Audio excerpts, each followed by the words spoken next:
listener production. Hey, it's Helen Smith here with this episode of The Briefing. Just a note, this episode speaks in detail about the sexual abuse of children. If that's a bit hard for you to hear, this episode might not be for you, and we hope to have you join us for the next one.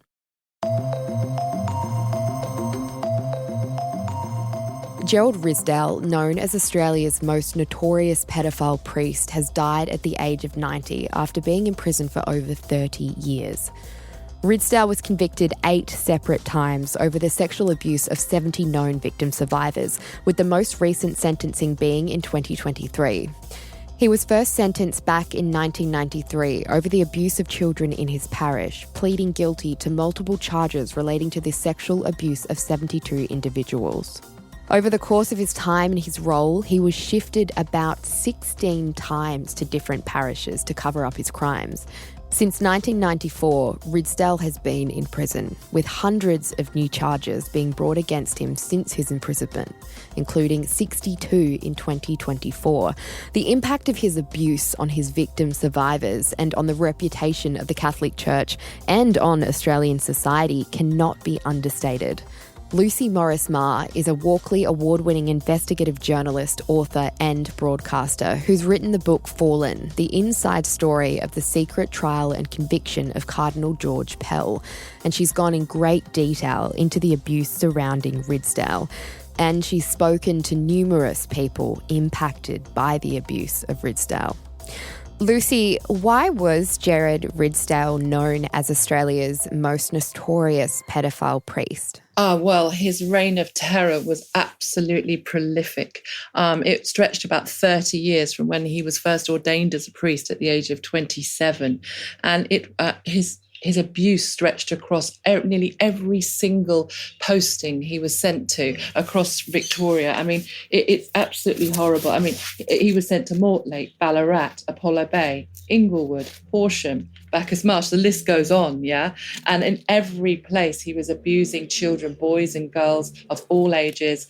Sometimes it was a sudden violent attack, or sometimes it was a very manipulative situation where he charmed the parents and took them away to beach houses or cabins for the weekends, which we can only imagine was absolutely horrific. He was absolutely evil, really, and just never stopped. And what really was disturbing about it is the senior echelons of the Catholic Church knew about this. We've seen documents back at the Royal Commission, which I covered in 2015, 2016, and it actually, it showed the minutes of these meetings where they were moving Ridsdale around. So the scandal was absolutely terrible and has really caused ripples ever since. How significant is his death for the Australian community?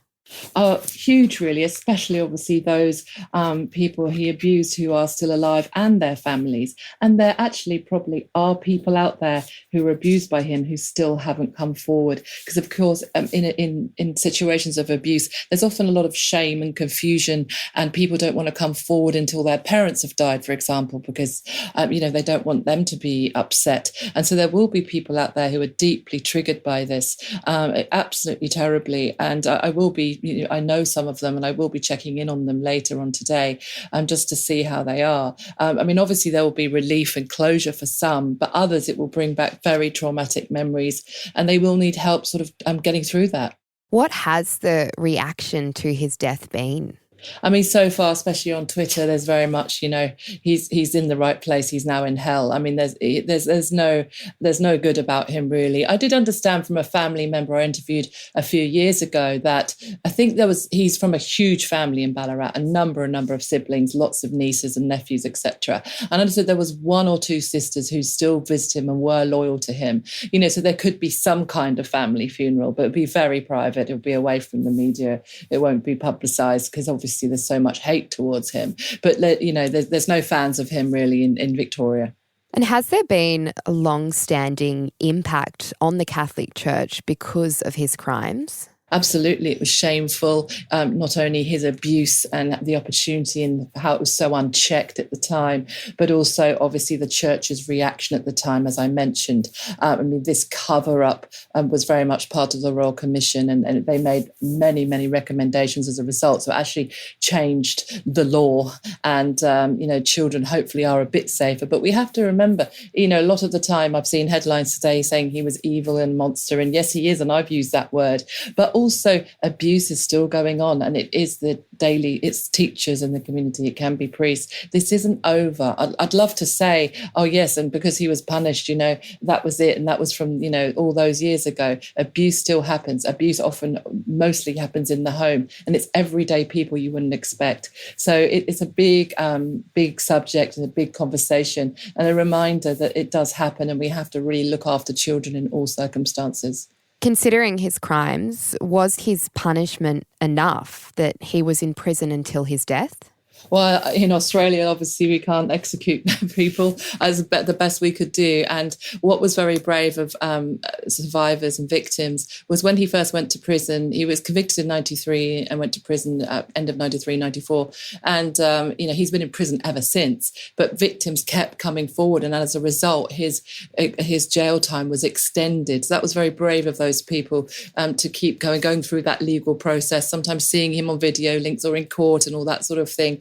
That was traumatic. But as a result, he has died in prison at the age of 90. He never saw freedom again. And that's one of the biggest, punishments to die in prison. You can't get worse than that in Australia. So he's had the full force of the law. But, it will never heal what those people have gone.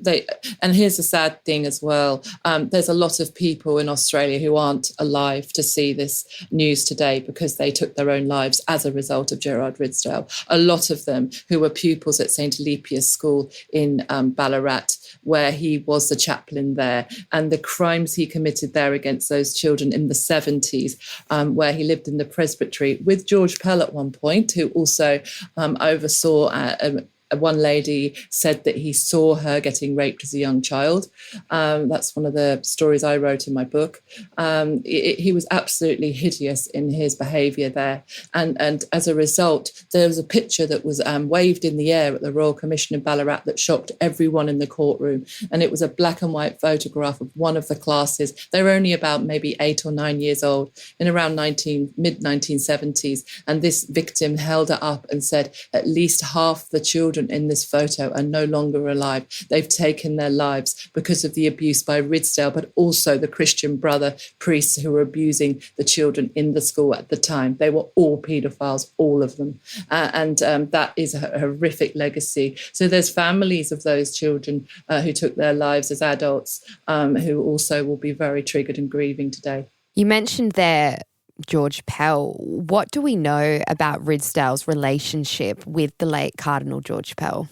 Well, here's an interesting thing. I mean, I worked on this for nearly 10 years altogether, if including today. That's since 2015. And over the years, I've heard, because Ridsdale was older than Pell, and Pell grew up in Ballarat, very much a Ballarat family. Ever since then, I've heard rumours that maybe even Ridsdale abused Pell as a boy. And that's interesting. They also both went to the same seminary in Werribee, maybe at different times, but their lives crisscrossed all the time, and especially then when George Pell was a young priest and Ridsdale was more senior in St. Alepius, and they lived in a very pretty red brick presbytery right next to the school where all this abuse was happening. And this is where I spoke to the first person when I got involved with this, a lady in Gippsland, who revealed to me and confirmed that Pell had seen her being abused by Ridsdale. And that set me off on my investigation that lasted several years, including his trial, and exposed the first story on him, on Pell, for an investigation into his own abuse of children.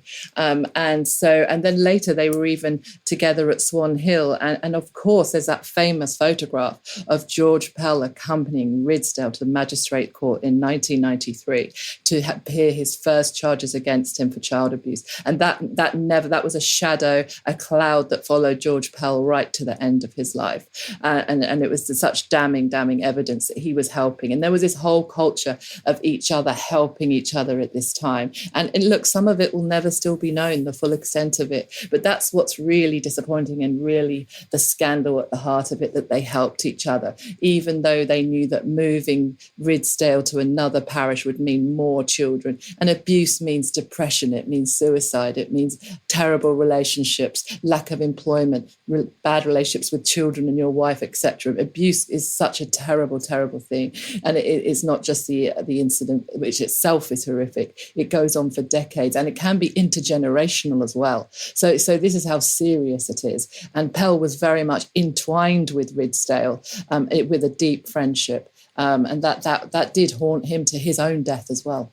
Was Ridsdale really the springboard for the Royal Commission into institutional responses to child sexual abuse, which you mentioned there found that multiple members of the Catholic Church were aware of the abuse taking place? Oh, yes, I'm sure that the fact at the time when the Royal Commission was called by Julia Gillard, he kept going back to court to get resentenced, and it was obvious this man, and it was the centre of it. But of course, remember, the Royal Commission also covered the Scouts. It covered other institutions that dealt with children, the Son of God, the Christian Brothers, even incidents in the Anglican Church. So it actually covered all institutions. But yes, when I was there in the court in Ballarat in 2015, when he appeared on video link for the first time in front of a court full of his victims. And that was a very profound, tense moment, because for some of those victims who were bravely sat there, that was the first time they'd heard his voice since he'd abused them in the pews, in the confession box, in the presbytery bedrooms, etc. And I sat there I just could not believe their bravery. I was so impressed with these people, these individuals. Many of them still live in Ballarat and the surrounds, to face that moment and to be so strong. And he was a pathetic, bumbling mess who kept saying he couldn't remember anything, and he just came across as a horrible individual. He just kept lying and bumbling. And they were all incredible, strong people, and I was so impressed by them. After he was sentenced and went to prison, did he still hold any power within the Catholic Church? I don't think so. I think at that point they washed their hands of him. You never know. But there has been rumours over the years of senior figures visiting him to perhaps there was a rumour that people were trying to visit him to silence what he might know on George Pell when all that first was blowing up after my story in 2016 on the Herald Sun. That there has been rumours. We'll never quite know. Really. But really, I think once he was convicted and in prison, they washed their hands of him completely. But you just don't know. I mean, he did hold a lot of secrets, which he'll take, he's taken to his grave as well, about maybe Pell and other priests, what they were doing, what they conspired in doing. And there will be other victims, as I mentioned, out there who never did come forward. And so really the extent of what he's done will never fully be known. What did you take away from today? What are you thinking or feeling right now? Well, like I said, I feel a mix because, it's not something like you just go instantly celebrate, because I know there'll be people out there, people I've met and interviewed and I care for, and I've stayed in touch with some of these people. I know it's going to be such a mix of emotions, and I immediately just thought about them, that the relief, perhaps some closure, but then the triggering of it. Anytime he's mentioned, and now it's all over the news, all over Twitter, etc. I mean, they can't get away from it, and I just know it's possible that they'll be reliving the abuse, and that's a horrible, horrible thing. I know they'll have mixed emotions, and I just hope they're okay. That's my main concern. Lucy, thanks so much for joining us on The Briefing. My pleasure. That was Walkley Award-winning investigative journalist Lucy Morris-Marr there, and her newest book is out now and it's called Processed. That's it for this episode of The Briefing. If this episode's brought up anything difficult for you or anyone you know, we put some support numbers in our show notes where you can find help, but just remember there's always Lifeline on 13 11 14. And if you want to keep up with any other content, you can check us out on Instagram at The Briefing Podcast and on TikTok and YouTube. Just search for Listener Newsroom. We'll be back in your feed tomorrow morning at 6 a.m. I'm Helen Smith. See you next time.